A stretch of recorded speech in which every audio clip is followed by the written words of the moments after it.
Bueno, seguimos aquí en el cuarto piso de INPA, en Barricada TV, en el segundo bloque, hablando de la situación de la hermana República de Venezuela con el compañero Alejandro Buscán.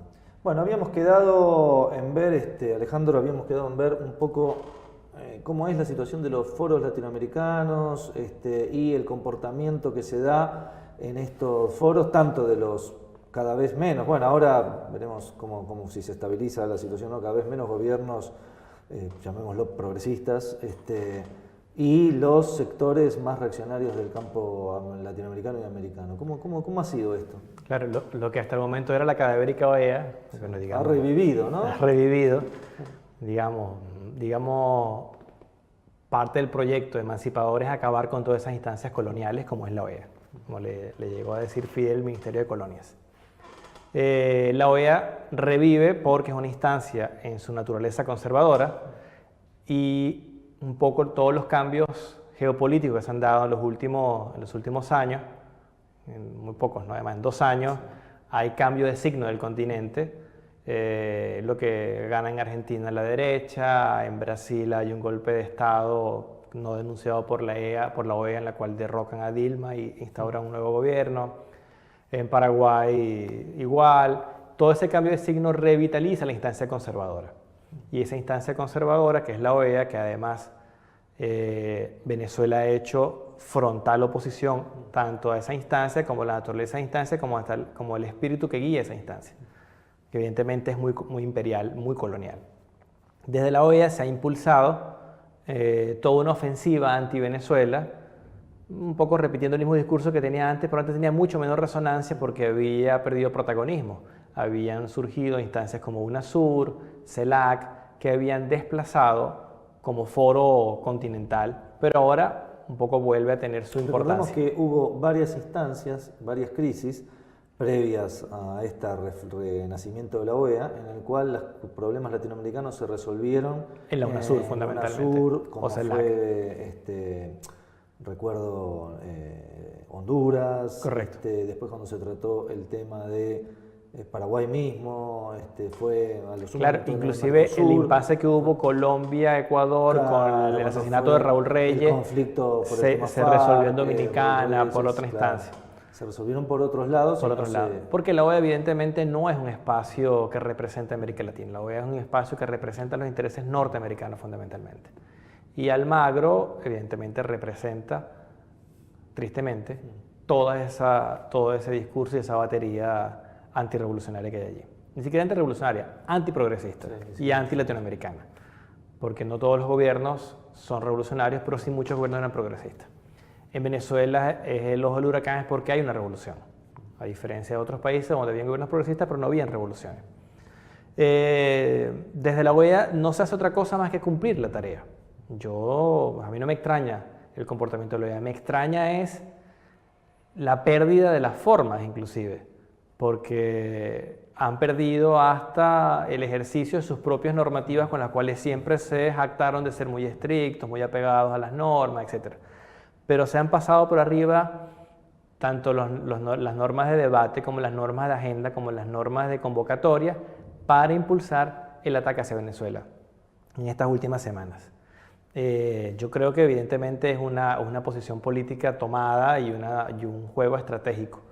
No termino de definir muy bien hacia dónde apunta, pero evidentemente da signos de alentar una situación interna que procure o propicie una acción internacional de mayor fuerza.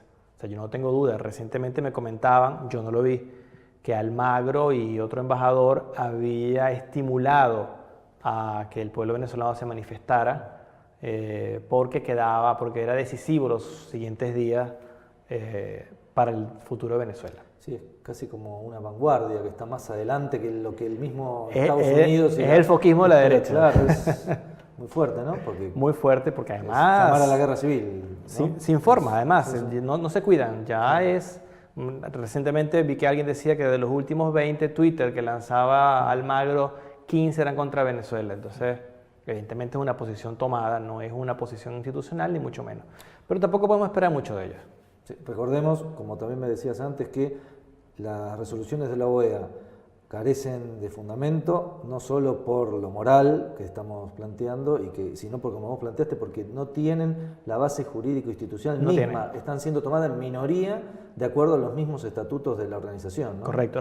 Bueno, la semana pasada se dio la sesión en la cual convocaban 20 países para incluir el tema de Venezuela en agenda y luego tocar el tema de la aplicación o no de la Carta Interamericana. Para poder aprobarlo necesitaban 23 votos. No alcanzaron los 23, tuvieron 20 votos, más 2 abstenciones, más 11 en contra. Luego insisten nuevamente ayer en realizar la sesión en la cual Bolivia y Venezuela proponen su suspensión e igualmente ellos, violando el reglamento interno, hacen la sesión, ni siquiera acuden los 20 que convocaban, acuden 17 y esos 17 aprueban un comunicado que evidentemente carece de cualquier asidero normativo dentro de las propias normas internas de la OEA. Y evidentemente es una posición política, una tarea a desempeñar. Yo le comentaba a un amigo recién que imagino que tienen mucha prisa, es porque la semana próxima es Semana Santa y la oposición venezolana siempre agarran sus aviones y se van a las playas y se olvidan de lo que esté pasando y entonces dicen, hay que hacerlo rápido antes que la oposición se vaya a las playas, a la que siempre se va cada vez que hay un feriado. Me quedó un tema en el tintero específicamente sobre esta última crisis, Parlamento y demás. Finalmente el gobierno de Maduro dio marcha atrás. Sí, finalmente un pronunciamiento de la de la Fiscal General de la República, donde decía que evidentemente esa sentencia tenía elementos de ruptura del orden constitucional. El presidente de la República solicita al Tribunal Supremo de Justicia, a la Sala Constitucional, perdón, a la Sala Plena, que revise la sentencia porque, bueno, atendía ese llamado de atención que había hecho la Fiscal General. Entiendo que el Tribunal Supremo de Justicia ha derogado los numerales de la sentencia más polémicos y que van a revisar la sentencia completa. Podríamos interpretar que eso es una clara manera de resolver una controversia interna del Estado venezolano, sin necesidad de una guerra civil ni de quemar el Congreso como acaba de pasar en Paraguay. O sea, se oponían a una ley y quemaron el Congreso. Métodos un poco definitivo, digamos. Sí, bueno, por lo menos tiene sus maneras. En Venezuela no ha pasado eso. El Ejecutivo le recomienda al Poder Judicial y el Poder Judicial acata una solicitud de la fiscal y de... Hay un funcionamiento de las instituciones, pero es que no puede ser de otra manera. Extranjera ni nada que le parezca. Y la fiscal, vale la pena aclarar, es una persona que designa la Asamblea Nacional. La Asamblea Nacional. Correcto. O sea que no es del Ejecutivo. No encontramos esa ruptura. No la designa el presidente de la República. O sea, no la designa. En Estados Unidos, el jefe del Tribunal Supremo de Justicia, que no recuerdo, de la Corte, la designa el presidente de la República y se designa. Y son avalados por el Congreso, pero se designan en las presidencias. En Venezuela eso no sucede así. O sea, la dictadura del continente tiene métodos de elección de sus funcionarios o de sus direcciones con un nivel mucho más horizontal que otros países que nos acusan de dictadores. Es un Estado que funciona con problemas, porque además hay que entender que es un Estado que tiene una permanente contradicción. Una revolución que todavía posee un Estado burgués. Sí. Eso implica una contradicción clara. Nadie dice que no existan contradicciones y nadie dice que no existan diferencias de intereses. Simplemente que lo que sí no existe es ni una dictadura, ni una supresión de las libertades civiles, políticas, culturales y económicas. Es una revolución que se decidió hacer a través de las elecciones. Yendo a este tema de las contradicciones y de los problemas que hay dentro de la revolución venezolana, la revolución bolivariana, todos los días vemos por televisión y los que viajan, vienen, ven situaciones visiblemente de escaseces, sí. Grandes colas para conseguir las cuestiones básicas de la vida cotidiana, que evidentemente expresan el emergente de problemas más amplios, ¿no? Claro. y que están abarcando amplios sectores de la población, al pueblo. ¿Cómo es eso? Bueno, hay una situación difícil de abastecimiento alimentario y de medicamentos. ¿Qué pasa en Venezuela? La caída súbita de los precios del petróleo. Entendamos que la economía venezolana es una economía que está angularmente estructurada sobre el aparato petrolero. La industria petrolera genera el 95% de las riquezas del país. Si los precios del petróleo caen a menos de la mitad, los ingresos del país caen a menos de la mitad. Venezuela no ha logrado superar el modelo rentista de economía, es decir, su aparato productivo interno es frágil. Lo ha sido antes de la revolución. Con la revolución logró repuntar un poco, pero no se alcanzaron los objetivos estratégicos finales que permitieran que Venezuela comenzase a autoabastecerse en muchos rubros. Esa súbita caída de los precios del petróleo genera una situación interna de dificultad para poder importar alimentos y medicina. Eso evidentemente genera una crisis en escalada, porque los precios del petróleo no es que cayeron un año y se recuperaron el siguiente, es que tienen 3 años en caída. En caída Venezuela llegó a tener el barril en $22. Recordemos que los presupuestos se armaban para un barril Un barril de 40, 50. Sí. Y el barril estaba 80. El barril estaba a 80 y el presupuesto se hacía un petróleo en base a 50, 60. Y cayó a 20, 30. Y de 80 cayó a 20, 30 en menos de 2 años. 20 y 20. El promedio creo que del 2015 fue de 30. O sea, evidentemente es menos de la mitad de tus ingresos. Y no solamente todo, o sea, ese ingreso no va solo para la importación de alimentos y medicinas, invierte para el funcionamiento del Estado, la reinversión propia en PDVSA, en el negocio, etc. Evidentemente eso es una situación muy difícil de abastecimiento, que es lo que ha generado toda una situación de crisis. O sea, no es falso la crisis, es real una crisis de abastecimiento. Lo que sí es falso es que exista una dictadura en torno a ello y que sea el proyecto del socialismo de empobrecer a la gente, que es la alaraca que repiten insistentemente desde hace casi un siglo. No tiene nada que ver con eso, tiene que ver con un problema de naturaleza económica de una estructura productiva del país. Se puede industrializar, como cualquier país del mundo, ¿no? Pero parcialmente Venezuela para que resuelva una parte, por ejemplo, su autoabastecimiento en una parte importante de alimentos y insumos básicos. Claro, solo que lleva tiempo. Entonces, ¿cuál es la disyuntiva actual? ¿Tú resuelves la crisis con los ingresos que tienes o industrializas? Es un poco lo que pasa. O sea, te ingresaron X cantidad de dinero. ¿Tú compras comida o compras máquinas para producir? Es un problema histórico de todas las revoluciones. De todas las revoluciones, claro, pero seguramente nosotros hemos cometido como revolución errores en la medida en que pudimos haberlo hecho más rápido en los momentos de mayor bonanza. Y a lo mejor se hicieron esfuerzos significativos en torno a ello, pero hubo proyectos que fracasaron, proyectos que se estancaron. La revolución bolivariana ha sido muy asimétrica, no es una revolución que tenga una línea constante. Ha tenido, producto de ser la revolución y el país más asediado de los últimos 15 años, del mundo, ha sido un país que ha tenido sus propias contradicciones y creo que eso no invalida la revolución como una revolución verdadera, muy por el contrario, la hace cada vez más humana, ¿no? Porque evidentemente hemos sido persistentes en transformar el modelo del país. Te hago una pregunta, ¿no? Teniendo en cuenta nuestra propia experiencia también acá en Argentina,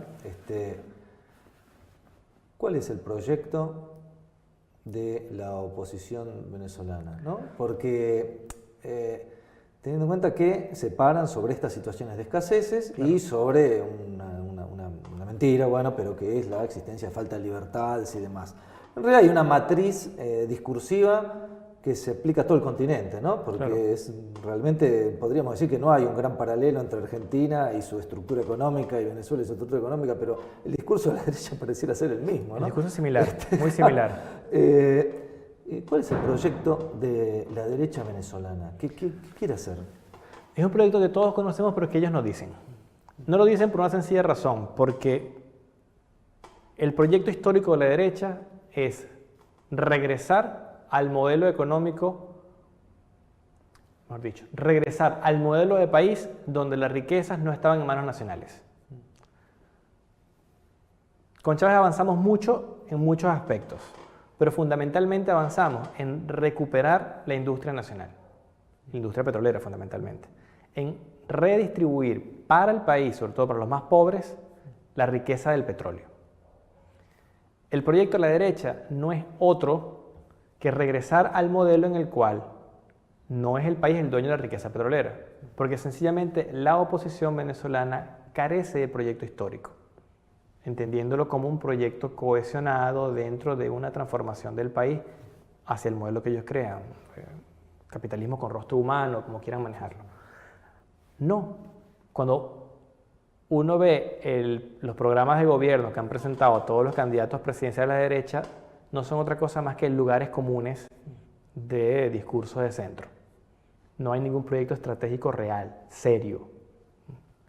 Recuperar el poder adquisitivo de la gente. Sí, sí. ¿Eso qué es? Que haya salud para la gente. En Venezuela el sistema de salud funcionaba muy bien, hasta hace poco que entramos en crisis severa. Entonces, evidentemente, el objetivo fundamental de la derecha es hacerse del Estado para poder entregar la riqueza petrolera. Fundamentalmente eso. No tienen, y es parte de la debilidad de la derecha, que es que no tienen un proyecto que permita que ellos puedan exponer al país una orientación clara de qué harían con el Estado en su poder. Y básicamente, en términos políticos, la oposición que está surgiendo, que se ve y se apoya desde afuera y tiene sus bases internas, es de derecha. Claro, es de derecha, no sí. Tenés partidos de un movimiento de masas progresista o de izquierda. No, en lo absoluto, en lo absoluto. Digamos, ahorita ha variado un poco la conformación de clases porque la situación económica ha logrado recomponer el tejido social. Es decir, hay un crecimiento en algunos indicadores de crecimiento de pobreza, hay un desencanto de la revolución producto de ver regresar situaciones que se habían acabado. Con Chávez no había indigencia en la calle, nadie buscaba... Hay una situación ahorita de crisis severa, o sea, no es mentira, una crisis severa, pero no es la derecha quien lo soluciona. Eso no tengo la menor duda. No hay una organización que sea, digamos, significativa dentro del espectro de la derecha, dentro del espectro de la oposición, que sea ni siquiera progresista. Todos son de derecha a derecha más derecha. Desde Voluntad Popular, que creo que podría ser el partido más de derecha, hasta, digamos, Acción Democrática, que es partido socialdemócrata, que forma parte de la Internacional Socialista, etc. Pero bueno, ¿existe todavía? COPEI aún existe, que es social cristiano, pero no sé si se habrán logrado validar, porque está en un proceso de validación ahorita de los partidos. Pero casi todo el espectro, excepto alguno que otro partido minúsculo que está por allí, pero muy chico, ¿no? La mayoría tiene un proyecto de pensamiento político de derechas. Sí, justamente, bueno, te hacía esta pregunta antes de cerrar el segundo bloque, te explico por qué en determinados sectores de la militancia se propagandiza la existencia de una oposición de izquierda al chavismo articulada en estos movimientos.